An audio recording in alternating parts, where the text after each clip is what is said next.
the Ministry of Digital Development and Information has issued a sharp warning to private sector organizations in Singapore. Stop using NRIC numbers to verify identities or as default passwords, effective immediately. Announced on 26 June 2025, the advisory, jointly released by the Personal Data Protection Commission and the Cybersecurity Agency, underscores growing concerns around data security and identity theft. The government is taking aim at the long-standing but risky practice of using NRIC numbers as a means of authentication. NRIC numbers should not be used to prove that a person is who he claims to be. For the purposes of trying to gain access to services or information meant only for that person, stated the MDDI. The ministry emphasized that NRIC numbers are often exposed or easily known by others, making them a poor safeguard for personal access. The advisory highlighted that some companies still rely on NRIC numbers to grant access to sensitive documents, including insurance records. This makes individuals vulnerable to impersonation and data breaches. The MDDI strongly advised organizations to cease the use of NRIC numbers, whether full or partial, as access credentials.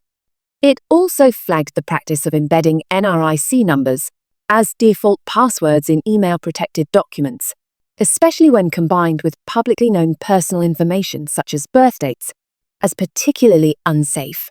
Instead, the ministry encouraged businesses to explore more secure forms of authentication, including strong passwords, security tokens, and biometric options, such as fingerprint or facial recognition.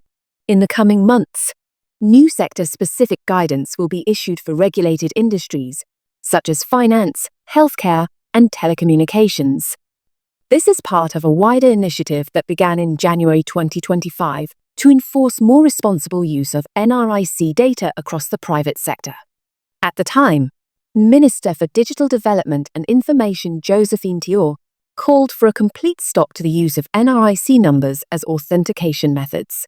However, partial NRIC collection for identification purposes may continue, subject to public consultation. The latest advisory comes in the wake of a major data breach involving a government platform. On 9 December 2024, the Accounting and Corporate Regulatory Authority launched its new Bizfile portal, which inadvertently exposed the full names and NRIC numbers of individuals via a public search function. The search function was deactivated on 13 December after public outcry, but not before more than 500,000 searches were conducted, far beyond the usual daily traffic of 2,000 to 3,000 queries. Roughly 28,000 IP addresses, mostly from Singapore, were involved in the spike. The incident led to accountability measures announced in Parliament. Second Minister for Finance Indranee Rajah and Minister Josephine Teo accepted responsibility and issued public apologies. Senior officials involved in the rollout of the portal, including Chiatern Hui Min, CEO of ACRA, and permanent secretaries from the Smart Nation and Digital Government Office, faced consequences ranging from counselling to bonus reductions.